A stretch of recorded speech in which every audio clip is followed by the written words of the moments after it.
Some might find it weird that this nation is in this flag series. I mean, there's many more well-known countries around the world that hold a lot more global power than the nation of South Africa.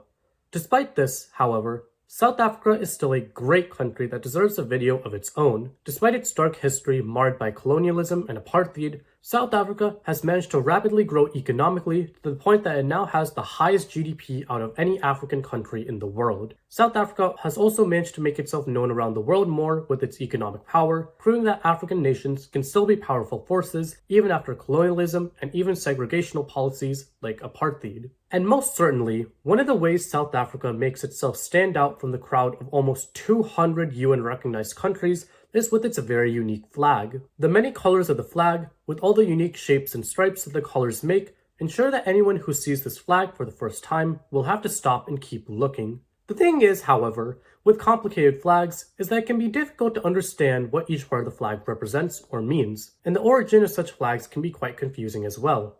Luckily for you though, in this video, we'll be covering both the history of South Africa's flag and what each part of the flag actually means. Come along with us as we go on an amazing journey through South Africa's flag and history. Originally, South Africa was under British colonial rule and its flag bore the Union Jack, symbolizing its status as a British colony. When South Africa officially gained independence, however, they decided to create their own flag, and after a couple of years, the South African country decided to adopt this flag.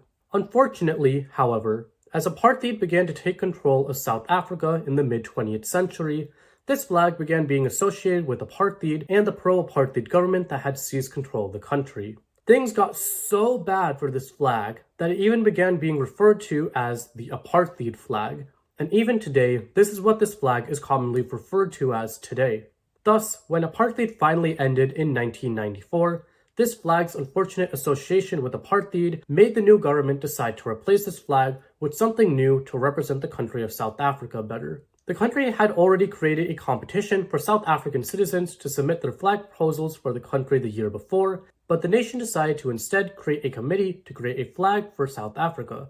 That too, with only a week to create the flag, as the new government about to govern the country was supposed to unveil the new flag. Fred Brownell, the leader of this flag committee, eventually came up with South Africa's current flag and asked for approval of the flag from the new government of South Africa and Nelson Mandela, the first democratically elected president of the nation in a very long time. Both groups approved the proposed flag, and thus, when the new apartheid-free government finally got to govern South Africa in 1994, South Africa officially recognized its current flag as the flag of South Africa.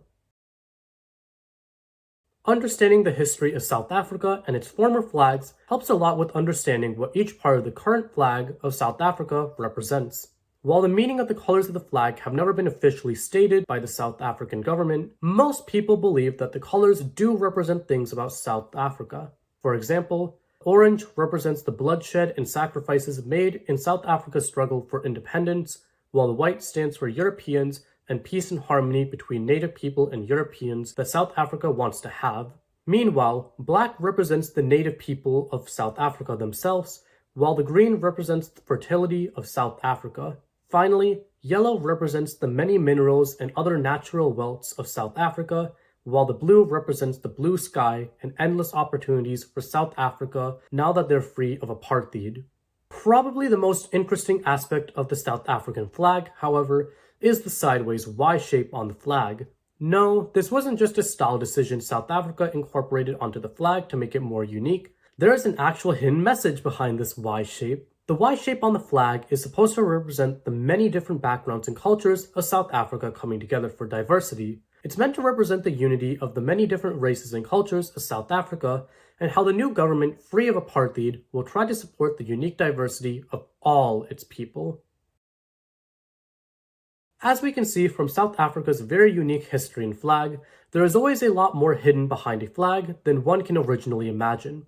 In this video, we went over the history of South Africa and its flags, as well as just how South Africa chose the flag that it has today. Finally, we covered the amazing symbolisms and meanings hidden behind this flag in plain sight. I hope you enjoyed this video, and I'd greatly appreciate it if you'd like this video and fill out the form in the description below to give me feedback on my videos.